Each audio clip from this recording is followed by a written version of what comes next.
Sulalatus Salatin Bab 1 Bahagian 4 Zuriat Iskandar Zulkarnain. Pada mulanya cerita, Puteri Shahryabariah, anak kepada Raja Kedah Hindi, telah hamil dengan Raja Iskandar. Raja Iskandar tidak mengetahui bahawa isterinya telah hamil. Puteri Shahryabariah kemudiannya dihantar pulang ke pangkuan ayahandanya, iaitu Raja Kedah Hindi. Setelah itu, Puteri Shahryabariah menyedari bahawa dirinya telah hamil selepas tidak datang haid selama 2 bulan, dan dia memaklumkan perkara tersebut kepada ayahandanya. Puteri Shahryabariah kemudiannya melahirkan seorang putera lelaki yang diberi nama Aristun Shah. Aristun Shah ni membesar dengan rupa paras yang sangat tampan yang menyerupai ayahandanya, iaitu Raja Iskandar Zulkarnain.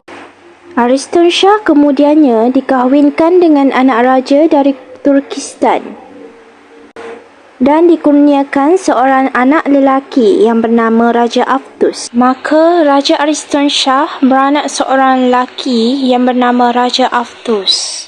Setelah 45 tahun, Iskandar Zulkarnain kembali ke negeri Makedonia. Maka Raja Kedah Hindi pun kembalilah ke rahmat Allah, meninggal dunia. Maka Raja Aristunlah yang memegang kerajaan dalam negeri Hindi. Setelah itu, Raja Aristun Shah pun meninggal dunia. Maka anak anda baginda, iaitu Raja Aftus, yang naik kerajaan dalam negeri Hindi. Semasa tu, umur baginda di atas kerajaan dalam 120 tahun. Setelah itu, baginda meninggal dunia. Maka Raja Askainat yang naik kerajaan, dan umur baginda di atas kerajaan 3 tahun. Setelah semuanya meninggal dunia, maka Raja Kardas namanya yang naik kerajaan pula. Semasa tu umur baginda dalam kerajaan 12 tahun. Setelah baginda sudah meninggal dunia, maka Raja Amtabus yang naik kerajaan. Semasa tu umur baginda di atas kerajaan 13 tahun. Setelah baginda meninggal dunia, maka Raja Zaman Yus yang naik kerajaan, dan umur baginda 70 tahun di atas kerajaan tersebut.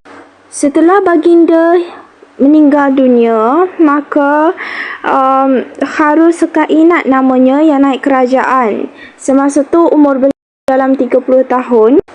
Setelah baginda meninggal dunia, maka Raja Arkhat Sekainat namanya yang naik kerajaan. Semasa tu umur baginda di atas kerajaan 9 tahun. Setelah baginda meninggal dunia, maka Raja Kudar Zakuhun, iaitu anak kepada Raja Amtabus yang naik kerajaan. Semasa tu umur baginda di atas kerajaan 70 tahun. Setelah baginda meninggal dunia, maka Naptayusar namanya yang naik kerajaan. Umur baginda di atas kerajaan iaitu 40 tahun. Setelah baginda meninggal dunia, maka Raja Artismikan yang naik kerajaan. Baginda beristerikan anak Raja Nushirwan Adil, Raja Masyriq dan Maghrib, dan beranak seorang perempuan yang bernama Raja Nushirwan Adil seorang, dan seorang lelaki yang bernama Raja Darmanus. Maka anak cucu baginda lah kerajaan turun-temurun sampailah kepada anak cucu baginda yang bernama Tersi Berderas yang naik kerajaan.